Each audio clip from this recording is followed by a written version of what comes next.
فاعوذ باللہ من الشیطان الرجیم بسم اللہ الرحمن الرحیم اہدنا الصراط المستقیم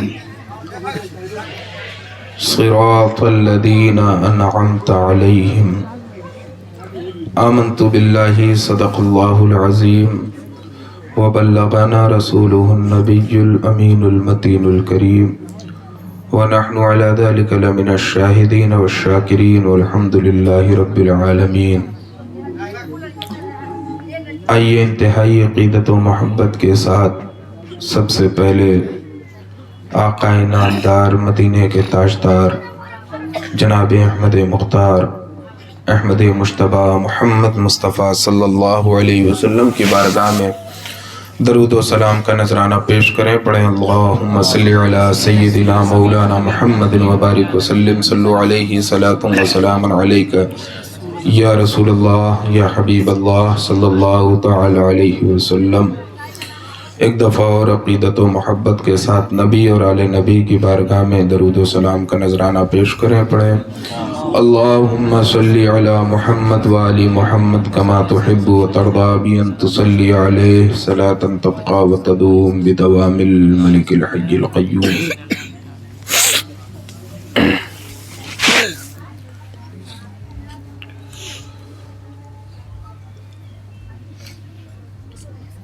آج ہمارے اور آپ کے لیے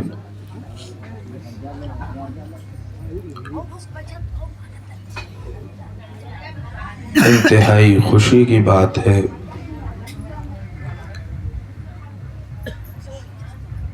کہ ہم اور آپ ایسے ولی کامل کے عرس میں شرکت کی سعادت حاصل کر رہے ہیں جو فقط اللہ تک پہنچنے کا راستہ نہیں بتاتے بلکہ ہاتھ پکڑ کر خدا تک پہنچا دیا کرتے۔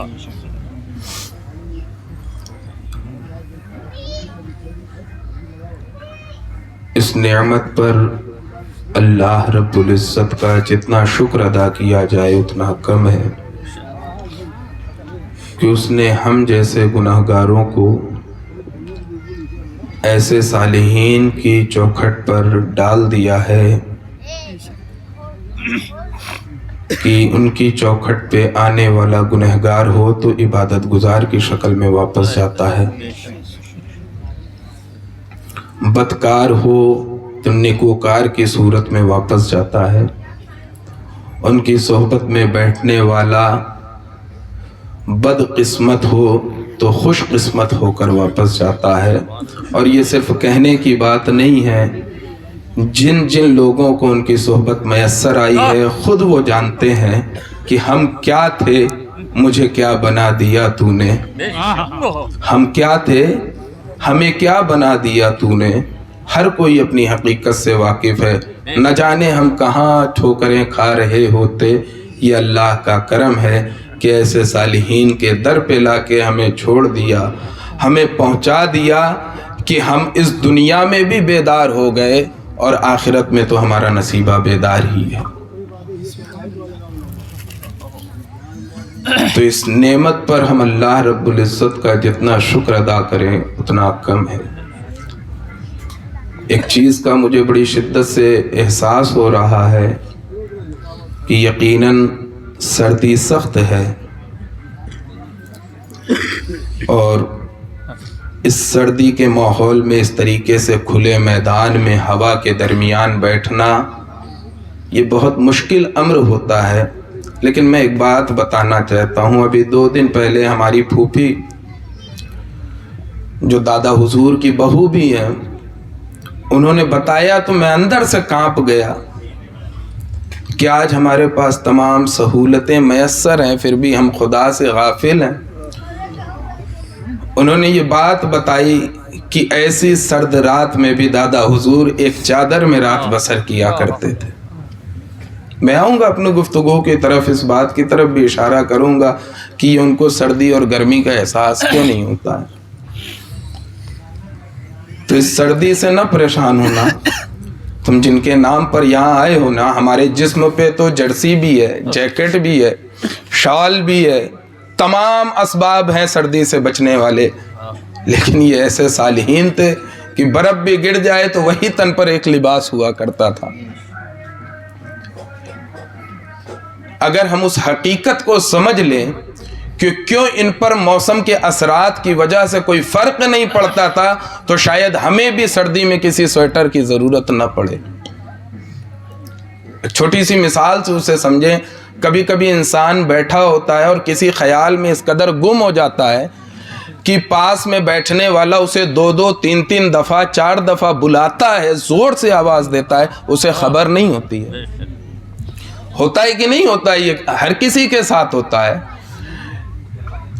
اور اگر اس کو قرآن سے سمجھنا ہو تو یوں سمجھ لیں، حضرت یوسف کا واقعہ ہر کسی نے پڑھا ہے نا، جب حضرت زلیخا پہ تان و تشنیع ہونے لگی کہ زلیخا تو بادشاہ کی بیوی، حاکم وقت کی بیوی ہو کر ایک غلام پر تو فریفتہ ہو گئی جسے خرید کر لایا گیا ہے۔ بڑی پریشان ہو گئی زلیخا، ہر طرف سے تان و تشنیع، یہی تیر برس رہے ہیں کہ زلیخا ایک غلام پر عاشق ہے، زلیخا ایک غلام پر عاشق ہے۔ اب انہیں کیا خبر ہے کہ زلیخا جس پر عاشق ہے اس کے اندر جلوہ کس کا ہے؟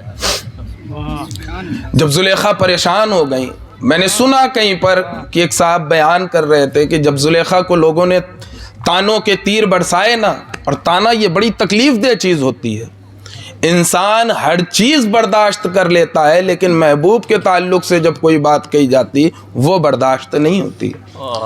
تو زلیخا اس وقت کے کسی اللہ والے کے پاس چلی گئی اور ان سے جا کر کہا کہ کوئی حل بتائیے، میں عاجز آ گئی ہوں اپنے محلے کی عورتوں سے، اپنے علاقے کی عورتوں سے، جدھر نکلتی ہوں ادھر سے ایک تانے کا تیر آتا ہے کہ زلیخا ایک غلام پر فریفتہ ہو گئی ہے، ایک غلام پر عاشق ہو گئی ہے، ایک غلام کو دل دے بیٹھی ہے، جبکہ اس کا وقار کیا ہے کہ یہ حاکم وقت کی بیوی ہے، یہ بادشاہ وقت کی بیوی ہے۔ اس اللہ والے نے کہا کہ زلیخا پریشان نہ ہو، تجھے پریشان ہونے کی ضرورت نہیں ہے، وہ تانا اس لیے دیتی ہیں کہ حسن یوسف سے آشنا نہیں ہے، یوسف کے حسن کو دیکھا نہیں ہے، مسئلہ دیکھنے نہ دیکھنے کا ہے، تو نے دیکھا ہے تو دیوانہ ہو گئی ہے، اور جو تانا دے رہے ہیں انہوں نے حسن یوسف دیکھا نہیں ہے۔ تو زلیخا پریشان نہ ہو، اہتمام کر، یوسف کا جلوہ انہیں بھی دکھا، ان کی بھی زبانیں خاموش ہو جائیں گی۔ حضرت زلیخا نے ایک مجلس کا اہتمام کیا، تمام عورتوں کو، مصر کی عورتوں کو بلایا جو تانا دیا کرتی تھی حضرت زلیخا کو، بات بات پر انہیں بٹھایا، ہاتھ میں ایک سیب دے دیا، اور یہ کوئی کہانی قصہ میں نہیں سنا رہا، اس کا شاہد تو قرآن ہے، قرآن نے ہمیں اس کا درس دیا ہے کہ ہر ایک عورت کے ہاتھ میں کیا دیا؟ ایک سیب دیا، ایک چھری دی، اور کہنے لگیں کہ جب یوسف ادھر سے گزریں گے، جب یوسف پردہ اٹھا کر اپنا جلوہ دکھاتے ہوئے گزریں گے، تم عورتیں اس سیب کو چاقو سے کاٹنا۔ یہ حضرت زلیخا کا حکم تھا۔ مجلس سج گئی، عورتیں بیٹھ گئیں، ہاتھ میں چھری اور سیب دے دیا گیا۔ میرے عزیزوں، میں بتانا یہ چاہتا ہوں کہ ان اولیاء کاملین پر یہ موسم کے اثرات یا کوئی تکلیف، کوئی درد ان کو محسوس کیوں نہیں ہوتا ہے؟ حضرت زلیخا نے پردہ اٹھایا، حضرت یوسف گزرے اپنا جلوہ دکھاتے ہوئے، مصر کی عورتوں نے سیب کاٹنا شروع کیا، کب ان کی انگلیاں کٹ گئیں انہیں خبر بھی نہ ہوئی، سیب بھی کٹ گیا، انگلی بھی کٹ گئی، عورت کو خبر نہ ہوئی۔ میرے عزیزوں، اسی طریقے سے جس طریقے سے وہ حسن یوسف میں اس قدر گم ہوئی کہ انگلی کٹنے کا احساس نہ رہا، یہ اللہ والے اللہ کی یاد میں اس قدر گم ہوتے ہیں کہ نہ سردی کا احساس ہوتا ہے نہ گرمی کا احساس ہوا کرتا ہے۔ کبھی گم ہو کے دیکھو تو صحیح، کبھی یار میں ڈوب کے دیکھو تو صحیح۔ ہم کبھی صرف ان کو اپنی فائدہ کا ذریعہ سمجھ رکھا ہے کہ کوئی پریشانی ہو تو چلے جائیں، کوئی تکلیف ہو تو پہنچ جائیں۔ ارے کبھی ان جیسی ادا پر عمل کر کے تو دیکھو، تب تمہیں پتا چلے گا کہ ان پر کوئی چیز اثر کیوں نہیں کرتی۔ کرتی سب چیز ہے، لیکن وہ یار سے تعلق ایسا مضبوط ہوتا ہے کہ کسی چیز کا احساس ہوتا ہی نہیں۔